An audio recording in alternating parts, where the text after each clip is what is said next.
बिस्मिल्लाहिर्रहमानिर्रहीम बिस्मिल्लाहिर्रहमानिर्रहीम सूरत बकरा आयत नंबर 95।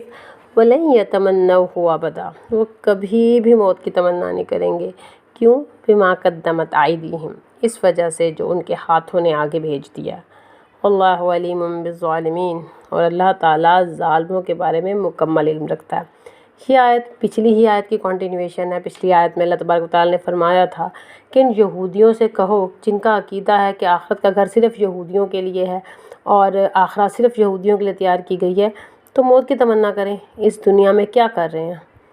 लेकिन आगे अल्लाह ताला ख़ुद ही एक्सप्लेन कर रहे हैं कि ये लोग मौत की तमन्ना नहीं करेंगे।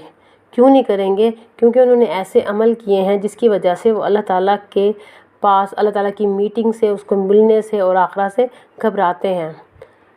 ज़ाहिरी तौर पर तो वो यही कहते हैं कि हम इतने बेहतरीन अमल कर रहे हैं कि आखिरत सिर्फ़ हमारे लिए है, बल्कि दुनिया भी सिर्फ़ हमारे ही लिए है। लेकिन एक्चुअली वो अंदर से जानते हैं कि ऐसे अमल कर चुके हैं कि वो इस मीटिंग के काबिल नहीं है, अल्लाह ताला को अपना मुंह नहीं दिखा सकते। दैट्स वाई वो मौत की तमन्ना नहीं करेंगे। इन्वेस्टमेंट बिमा कद्दमत आइदीहिम से मुराद उनके गुड और बैड डीड्स होते हैं। इन्वेस्टमेंट के मायने में आता है। इन्वेस्टमेंट और एक्सपेंसेस, वक्त क्यों खर्च करता है इंसान?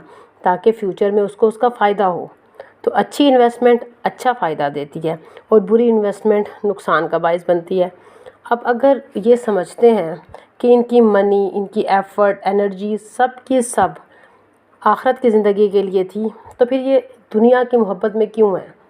एक्चुअली मसला ये है कि कुछ लोग और स्पेशली यहूद दुनिया की मोहब्बत में इतने ज़्यादा हैं कि उनकी इन्वेस्टमेंट, उनके होप्स, उनके ड्रीम्स, उनके गोल्स सब के सब इस दुनिया के लिए हैं। सारी उम्मीदें इस दुनिया के लिए हैं। तो फिर वो अगली दुनिया में जाने की उम्मीद क्यों करेंगे? वो उसी के लिए ही सब कुछ इकट्ठा करेंगे और आखिरत के लिए नहीं करेंगे। फाइनली अल्लाह ताला फरमा रहे हैं कि जो अपने अकीदे के बेस पर ये समझ रहे हैं कि आखिरत का घर सिर्फ़ इनके लिए है, तो इनको चाहिए कि वो ज़िंदगी की तलबगार ना हों, बल्कि वो मौत के तलबगार हों। लेकिन ऐसा नहीं है। अगली आयत में अल्लाह ताला इससे अपोज़िट नज़रिया पेश करेंगे जो यहूदियत और ज्यूज़ की पूरी साइकोलॉजी को एक्सप्लेन करता है। अस्सलाम वालेकुम रहमतुल्लाहि व बरकातहू।